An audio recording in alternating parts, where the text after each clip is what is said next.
नमस्कार. ठरलं तर मग या मालिकेच्या येणाऱ्या भागामध्ये जबरदस्त असा ट्विस्ट येणार आहे. तर इथे अर्जुनने अगदी योग्य वेळेवरती आपली एंट्री घेतलेली असते.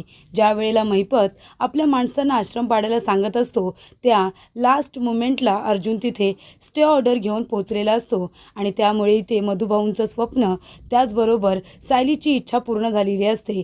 आणि त्याचबरोबर अर्जुनकडे आता महत्त्वाचा पुरावा असतो, ज्याच्यामध्ये महिपत आणि साक्षी दोघंजण जजला आपल्या खिशात घालण्याचा प्रयत्न करत आहेत. पैशांच्या जोरावरती त्यांना लाच देऊन त्यांच्याकडून स्वतःचं काम करून घेण्याचा प्रयत्न करत आहेत. असा व्हिडिओ अर्जुनच्या हातामध्ये असतो आणि तो व्हिडिओ आता अर्जुनला जसा हवा त्या वेळेला तो त्याचा फायदा करून घेऊ शकतो आपल्या केससाठी. वात्सल्य आश्रम मर्डर केस, या केसमधून जर आपल्याला बाहेर पडायचं असेल तर त्यासाठी हा सुद्धा व्हिडिओ त्याच्या कामाला येऊ शकतो, असं महिपत आणि साक्षी या दोघांच्याही लक्षात आता येतं.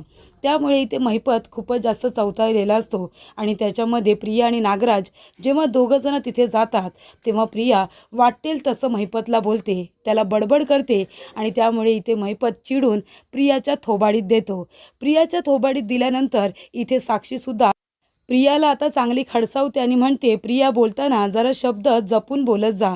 अगं, आमच्या तुकड्यांवरती जिवंत आहेस हे विसरू नकोस. आम्ही तुला इथे आमच्या कामासाठी आणले ना, म्हणून त्या किल्लेदाराच्या घरामध्ये तरी तुला राहता येते, नाहीतर रस्त्यावरती राहण्याची वेळ आली असती आणि भीक मागायची, हे विसरू नकोस.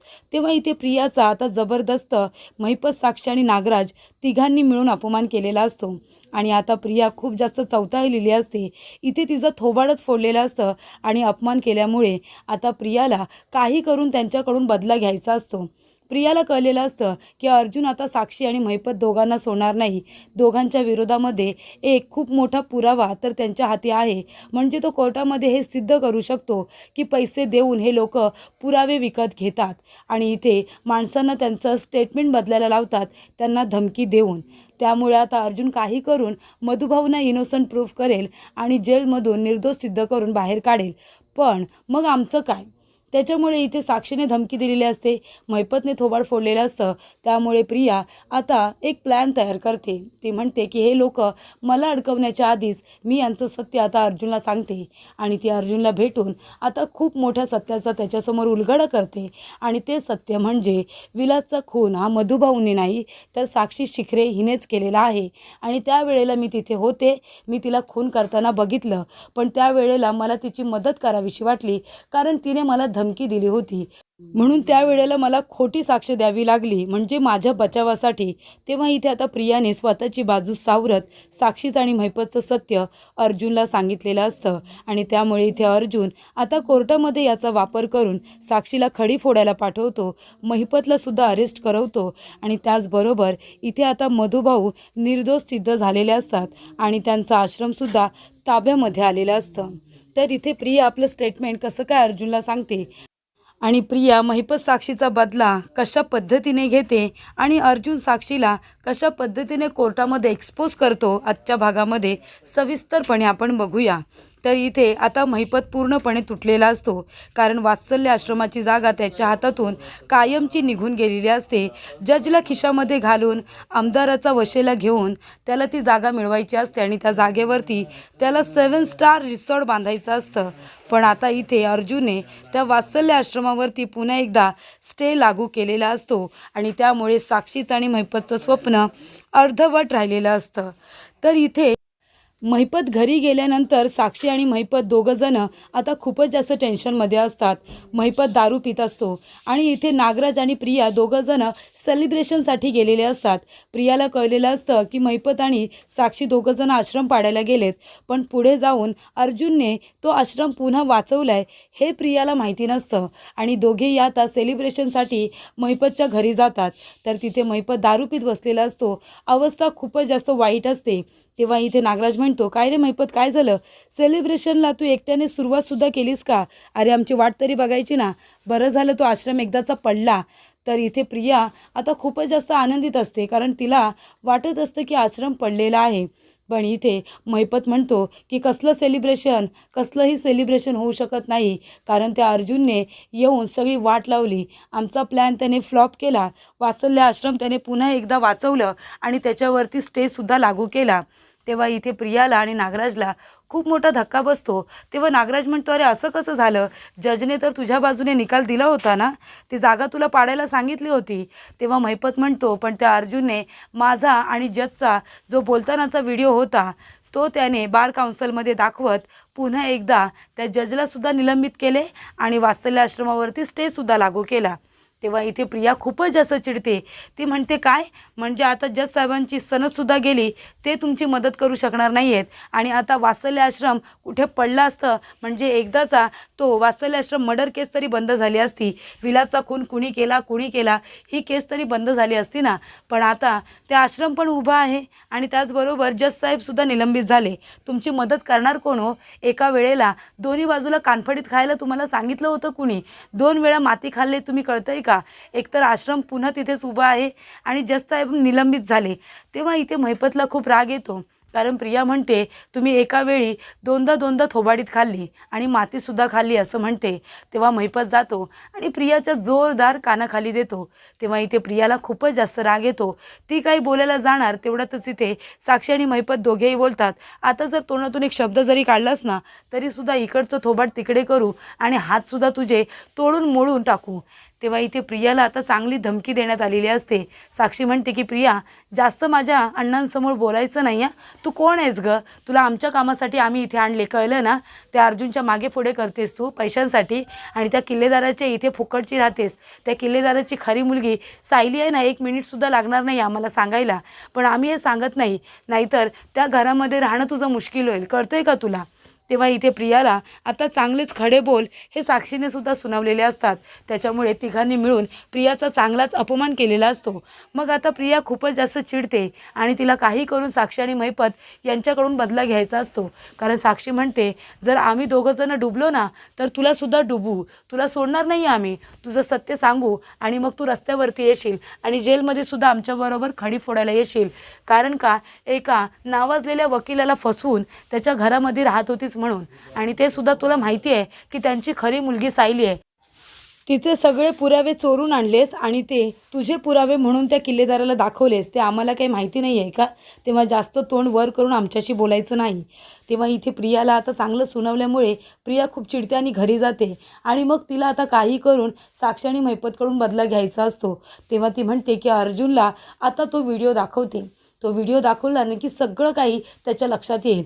पुन्हा ती म्हणते, नाही नको, त्याच्यामध्ये नागराजचं सुद्धा नाव आहे, जर नागराजचं नाव घेतलं तर मग तो मला घरामध्ये ठेवणार नाही, तो माझं सत्य सांगून टाकेल. तेव्हा प्रिया अर्जुनला फोन करते आणि म्हणते की मला तुला भेटायचं आहे, काहीतरी महत्त्वाचं सांगायचं आहे, वात्सल्य आश्रम मर्डर केसबद्दल तुझ्याशी मला बोलायचं आहे. तेव्हा इथे अर्जुन म्हणतो, कुठे यायचं आहे? तेव्हा इथे प्रिया म्हणते की आपण दोघंजणं तुझ्याच ऑफिसमध्ये भेटूया. तेव्हा प्रिया आता अर्जुनला सकाळी भेटायला जाते आणि इथे अर्जुन म्हणतो, बोल, काय बोलायचं आहे तुला? तेव्हा प्रिया म्हणते की अर्जुन, मला तुला एक महत्त्वाची गोष्ट सांगायची आहे. म्हणजे बघ ना, तू आणि सायली तुम्ही दोघंजण आश्रम वाचवण्यासाठी किती प्रयत्न करत होता, म्हणजे मला आता माझी चूक कळली आहे. तेव्हा इथे प्रिया म्हणते की मी सुद्धा तुमच्याबरोबर खरं तर ह्या सगळ्या गोष्टींमध्ये सामील व्हायला हवं होतं, पण मी नाही झाले. पण आता मला रिअलाईज झालं आहे की ते आश्रम नाही तर आमचं घर होतं रे, ते तू वाचवलंस त्यासाठी खरंच खूप थँक्यू. तेव्हा अर्जुन म्हणतो, बरं ठीक आहे, मुद्द्यावरती ये, काय बोलायचं आहे तुला? तेव्हा प्रिया म्हणत असते की अर्जुन, मला तुला एक महत्त्वाची गोष्ट सांगायची आहे, ती म्हणजे विलासचा खून मधुभाऊंनी नाही तर साक्षी शिखरेने केला आहे. तेव्हा अर्जुन म्हणतो, ते मला आधीपासूनच माहिती आहे, याच्यामध्ये तू नवीन काय सांगतेस? तेव्हा इथे प्रिया म्हणते, कारण मी खरं सांगते तुला की मधुभाऊंनी नाही खून केला आहे, साक्षी शिखरेनेच केला आहे. तेव्हा अर्जुन म्हणतो, मग तू कोर्टामध्ये खोटं का बोललीस? तू खोटं बोलत होतीस हे मला माहिती होतं, पण कारण काय? तेव्हा प्रिया म्हणते, कारण महिपत आणि साक्षीने मला धमकी दिली होती, जर मी कोर्टामध्ये साक्षीच्या बाजूने साक्ष नाही दिली तर ती मला मारून टाकेल, नाहीतर माझं जिवंत राहणं मुश्किल करेल, भीक मागायला लावेल मला, अशी तिने मला धमकी दिली होती आणि म्हणूनच मी तिच्या बाजूने साक्ष दिली. नंतरला माझे आईवडील मला मिळाले, ती म्हणाली जर आता काही सत्य सांगितलंस तर तुझ्या बाबांना संपवेन, तुझ्या आईला संपवेन, अशी धमकी द्यायला लागली. म्हणून मी आत्तापर्यंत कोर्टामध्ये खोटं बोलत होते, पण खरं सांगायचं म्हटलं तर साक्षीनेच विलासचा खून केले, मधुभाऊंनी नाही. कारण प्रियाला माहिती असतं आता अर्जुन काही करेल आणि त्या साक्षीच्या विरोधातले पुरावे गोळा करेल आणि मधुभाऊनं कसं पण तो सोडवणारच आहे. मग माझा काय उपयोग राहिला. म्हणून आधीच प्रिया स्वतःची बाजू सेफ करून ठेवते आणि अर्जुनला म्हणते की त्या साक्षीनेच खून केलेला आहे. तेव्हा अर्जुन म्हणतो ठीक आहे आणि अर्जुनने तिचं स्टेटमेंट आता मोबाईलमध्ये रेकॉर्ड करून ठेवलेला असतो. तो म्हणतो की आता मोबाईलमध्ये मी तुझं बोलणं रेकॉर्ड केलं आहे, दोघांचंही बोलणं, पण आता तू कोर्टामध्ये सुद्धा ही साक्ष देशील की नाही ते मला सांग, नाहीतर पुरावा म्हणून मी हे वापरू शकतो. तेव्हा प्रिया म्हणते नाही मी येईन ना कोर्टामध्ये सुद्धा मी साक्ष देईन, पण याबद्दल तू आधी कुणाला काही सांगू नको. जर त्या साक्षीला कळलं ना की मी तिच्या विरोधामध्ये साक्ष देणार आहे मग ती काही मला जिवंत सोडणार नाही. तेव्हा इथे आता अर्जंटली कोर्टाची तारीख अर्जुन आणि चैतन्य दोघंजणं मिळवतात आणि मग इथे आता विलास मर्डर केसमध्ये आता इथे प्रिया साक्ष देते आणि ती म्हणते की त्यावेळेला मी खोटी साक्ष दिली होती कारण माझा स्वतःचा जीव वाचवण्यासाठी, पण आता मला माझी चूक कळली आहे आणि इथे मधुभाऊ निर्दोष आहेत, विलासचा खून साक्षीने केला आहे आणि हे मी माझ्या डोळ्यांनी बघितलं आहे. पण साक्षीने आणि महिपतने मला धमकी दिली होती, जसे ते प्रत्येकाला धमकी देतात आणि पुरावे विकत घेण्याचा प्रयत्न करतात, मला पैसे देऊ केले आणि माझ्याकडून त्यांनी इथे खोटं वधवून घेतलं. तर इथे साक्षीने खून केला आहे, मी माझ्या डोळ्यांनी बघितलं आहे आणि मी इथे सगळ्यांसमोर हे सत्य आता कबूल करते आणि कोर्टाची माफी मागते की आतापर्यंत मी कोर्टामध्ये खोटं बोलले होते. तेव्हा इथे आता अर्जुन म्हणत असतो मी आधीपासूनच इथे सांगण्याचा प्रयत्न करत होतो की माझे आशील निर्दोष आहेत, ते कधीच कुणाला मारू शकत नाही, उलट त्यांनी विलासला घरामध्ये राहण्यासाठी परवानगीच दिली होती, मग ते त्यांना मारतील कशाला. आणि पैशांची हाव तर त्यांना आधीपासूनच नव्हती कारण ते स्वतः जे काही कमवायचे त्याच्यामध्ये आश्रम चालवत होते. तेव्हा इथे अशा पद्धतीने आता केस लढली जाते. साक्षीला आणि महिपतला चांगल्याच पद्धतीने प्रियाने इथे फसवलेलं असतं आणि आता ते लोक काही बोलले तरीसुद्धा प्रियाने स्वतःवरती काही घेतलेलं नसतं. तेव्हा इथे आता साक्षी आणि महिपत दोघंजणं अरेस्ट झाल्यानंतर प्रियाला खूप जास्त आनंद होतो कारण आता तिचं सत्य सांगणारं कोण आहे असं तिला वाटतं. त्यामुळे इथे आता अर्जुनने आपली सुद्धा बाजू मांडत इथे मधुभाऊंना निर्दोष सिद्ध केलेलं असतं आणि मानाने घरी आणलेलं असतं आणि त्याचबरोबर साक्षीला आणि महिपतला दोघांनाही खडी फोडायला पाठवलेलं असतं.